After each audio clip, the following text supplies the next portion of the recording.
recruitment. I needed a new recruitment. I was never given a new recruitment. It's now finally done. So we've already gone that many months totally covering, and we're talking about a small number of people. You saw in the wonderful program that was given to us by our sheriff that our gang crimes have gone up, our marijuana crimes have gone up 50%. We've had home invasion robberies, we've had murder cases. Our attorneys have handled all of those. And they're doing it while they're covering, a position that is a huge hit to our department. It is extremely difficult. And I think that's true of every department. We hear that from every department. It's hurting every department. But I have to ask you, and I don't know how many deputy sheriffs were added between the time of the last budget and now, but I guarantee you, I've been down. I was down 4 attorneys when I took office. I was required to stay down 2. I underfilled my position for my department analyst. She should be in a position similar to the other departments. I'm budgeted for it. Believe me, she knows it. She has a master's in accounting.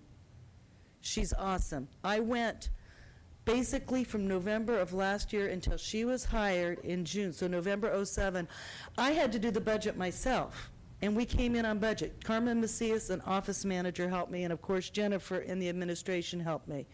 You don't tell me that that didn't hurt. I am one of the larger departments. I am not an accountant, and I went entirely without that position.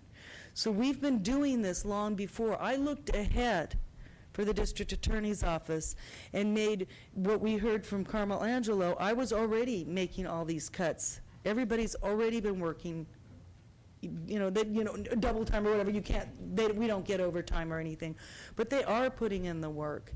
And so I guess, I don't, you sort of get that, hey, we're taking the hits. I have to go to meetings where I'm supposed to sit quietly while I hear about the attorneys, and I understand the frustration, and I mean, please, we've got our office staff is SEIU, and we've got our victim witness department, we've got our investigators.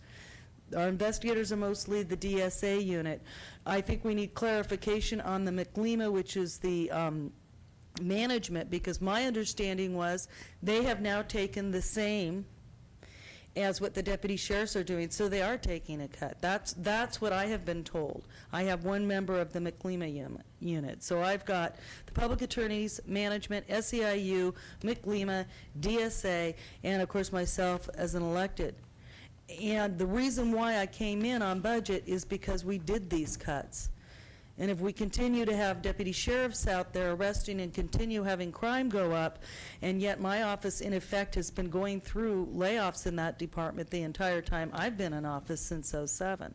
So I want to share that with you because you need to know that they have in fact done it, and they've done it voluntarily. And I think there needs to be an acknowledgement on the part, and I think it's almost impossible for SEIU or any of those other units that are taking the MTO days to be able to understand that. So I sympathize and understand, and I see it in my own office, but I will tell you that they are voluntarily have done cuts.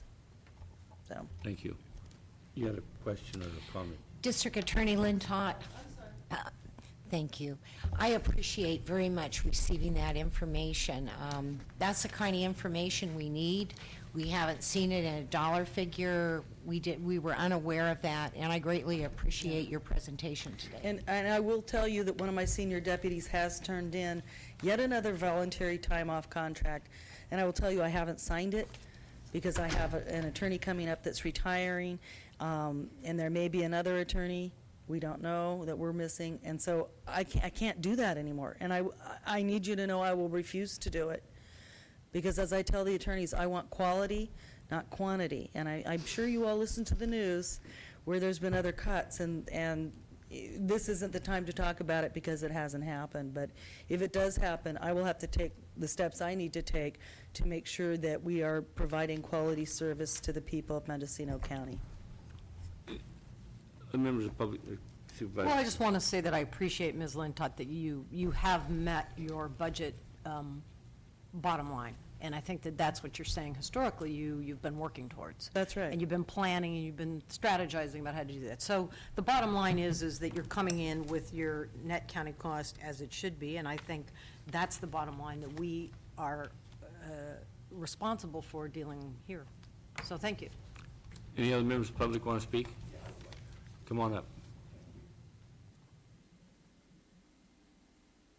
Good afternoon, Chairman Pinchot, member of the board. With the Public Defender's Office, some of you have not met me. I just wanted to add a little bit on to what Ms. Lintott said. I've been the public defender here for the last 4.5 years. I was the first alternate defender from 1997 when that office was first instigated. We are the cart behind the horse. The Public Defender's Office, the alternate defender's office, has simply a reactionary job. We have no control over the people that are arrested from the Sheriff's Department, Fort Bragg Police Department, Willis Police Department, any of the tribal people, Ukiah Police Department. We have no control over what gets filed by the District Attorney's Office. We get into this mix when people have been arrested, people have been charged, and then they're arraigned in court. The Public Defender's Office handles between 8,000 and 9,000 cases a year. We have 14 attorneys, including me. That's 80% of the cases that get filed in this county are handled by our department. 10% are handled by the alternate defender's department, and 10% essentially by the private bar. I have in my pocket here my 2009 bar card. This is, I believe, the 29th one of these cards I've had. I've been a public defender, a deputy public defender for the last 25 years.